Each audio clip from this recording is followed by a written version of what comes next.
Hallo und herzlich willkommen. Im heutigen Video möchte ich euch meine persönliche Rangliste für alle Collections zeigen. Doch zunächst habt ihr die Chance 52.000 Coins zu gewinnen, wenn ihr euren Ingame-Namen in die Kommentare schreibt. Und wenn ihr mich ein wenig unterstützen wollt, dann lasst doch auch gerne ein Abo da. Der Gewinner wird dann am Sonntag, den 19. Januar ausgelost und den Gewinner des letzten Giveaways findet ihr in der Videobeschreibung. Bevor wir zu den Collections kommen, sei noch gesagt, dass man die meisten Sachen, die man durch die Collections freischaltet, natürlich auch kaufen kann. Aber es ist meiner Meinung nach besser, wenn man sich bestimmte Sachen selber craften kann, da man dann nicht ständig andere Leute fragen muss, ob sie Sachen für einen craften können, und man geht auch nicht die Gefahr ein, dass man gescammt wird. Bei der Rangliste gehe ich nach den 5 schon vorhandenen Collection-Einteilungen vor. Wenn ihr euch beispielsweise nur für die Comet Collection interessiert, findet ihr die Timestamps auch in der Videobeschreibung.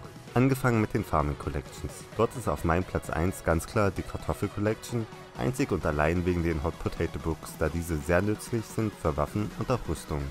Auf Platz 2 sehe ich bei mir die Kürbisse, da man dort die Farmers Boots freischaltet, welche wirklich in allen Teilen für Skyblock sehr nützlich ist, da Schnelligkeit immer gut ist.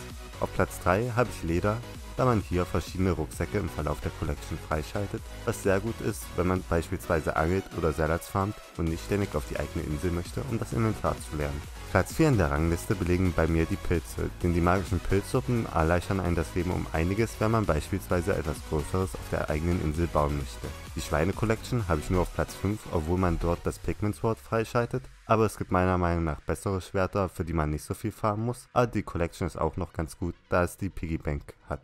Auf Platz 6 sehe ich dann die Netherwarzen Collection, da das Potion Affinity Artefakt doch schon sehr nützlich ist, wenn man häufiger Tränke verwendet. Auf Platz 7 dagegen nur die Feder Collection, denn das Feder Artefakt ist zwar auch rare, aber dafür nicht ganz so nützlich wie das Potion Affinity Artefakt.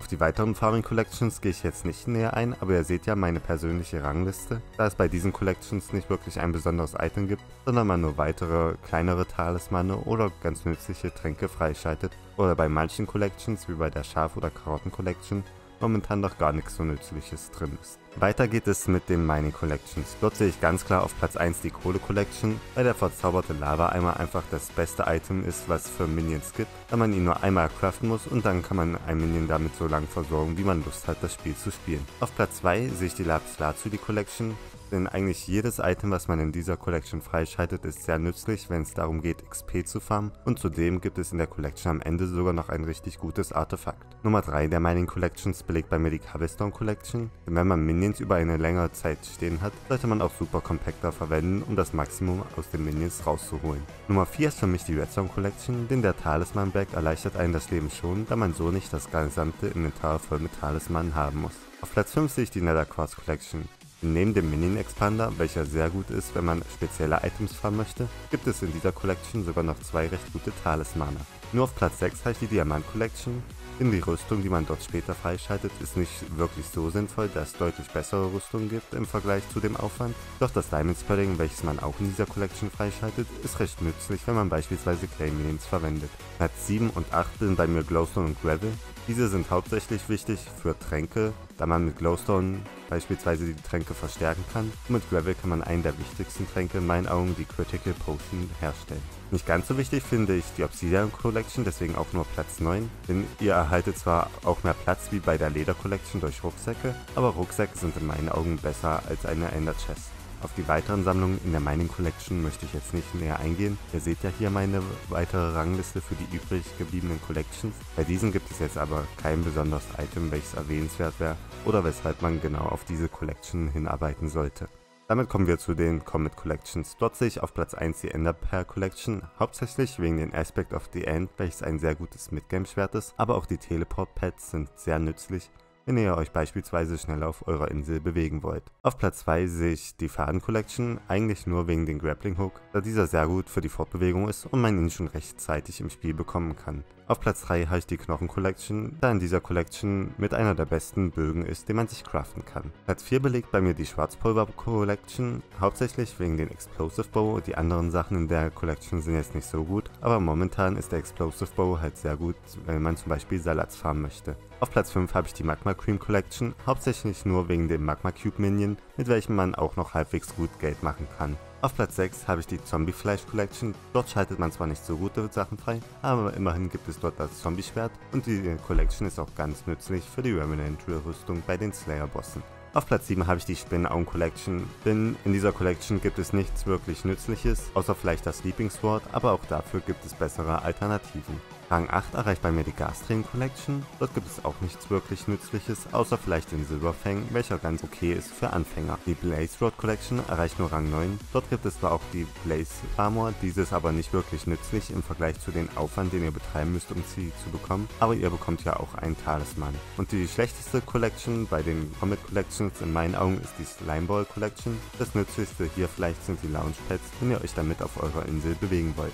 Weiter geht es mit den Holz Collections. Dort sehe ich ganz klar auf Platz 1 die Dunkle Eichen Collection, da ihr in dieser Collection Growth freischaltet, welches in meinen Augen die beste Verzauberung für Rüstung ist. Und in der Collection schaltet ihr auch Growth Armor frei, welche ihr unter anderem für die Mastiff Armor braucht. Platz 2 erreicht bei mir die Eichenholz Collection, da in dieser Collection unter anderem auch die Lagerkisten für die Minions enthalten sind, welche sehr nützlich sind, wenn ihr euch mal länger nicht um eure Minions kümmern könnt, aber ihr trotzdem nicht die Items verschwenden wollt. Platz 3 erreicht bei mir die Dschungelholz Collection. Das nützlichste da drin in meinen Augen ist die Dschungelaxt, welche sehr gut ist für Anfänger, welche schnell Holz sammeln wollen.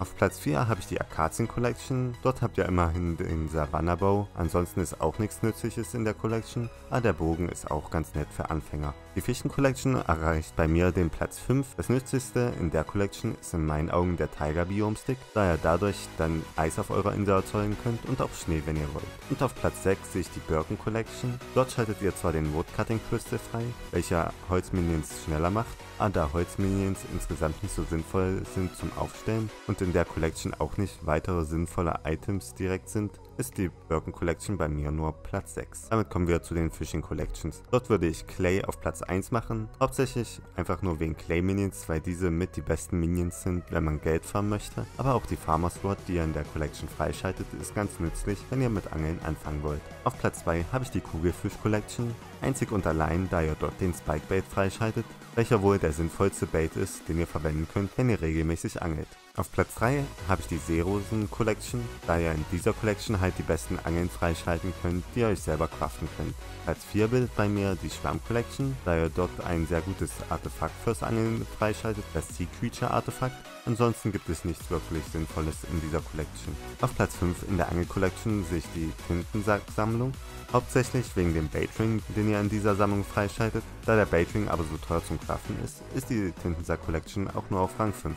Auf Rang 6 sehe ich die Fischsammlung, da ihr dort zwar unter anderem den Fischbag freischaltet, aber der ist meiner Meinung nach nicht so wichtig wie beispielsweise der Talisman-Bag, da ihr eure Base auch woanders aufbewahren könnt, wenn ihr angeln gehen wollt. Auf Platz 7 sehe ich die Lachs Collection, hauptsächlich nur wegen der Speedster-Angel, welche sehr gut ist, wenn ihr beispielsweise anfangen wollt zu angeln. Auf Platz 8 sehe ich die Prismarine Crystal Collection. In dieser Collection gibt es eigentlich kaum was Erwähnenswertes, außer vielleicht das Guardian Chestplate, welches man vielleicht verwenden könnte. Nummer 9 bildet bei mir die Prismarine Art Collection. Auch in dieser Collection gibt es wie bei der Prismarine Crystal Collection nicht wirklich Nützliches, außer vielleicht das Prismarine Blade auch wieder für Anfänger. Und die Clownfish Collection ist bei mir die schlechteste, da ich in dieser Collection wirklich nichts Sinnvolles finden kann. Bei den Fish Collections sei halt noch gesagt, dass ihr nicht gezielt auf eine Collection gehen könnt, da die Fischminions ja eh alles angeln bis auf Seerosen und Tintensäcke. Und beim Angeln könnt ihr auch nicht beeinflussen, was ihr bekommt. Das soll dann aber auch schon meine Rangliste zu den ganzen Collections gewesen sein. Ihr könnt ja mal in die Kommentare schreiben, welches eure Top Collections sind. Und wenn ihr mehr Tutorials rund um Hypixel Skyblock in Zukunft sehen wollt, dann lasst doch gerne mal ein Abo da. Und bis dahin wünsche ich euch noch einen wunderschönen Tag und ciao.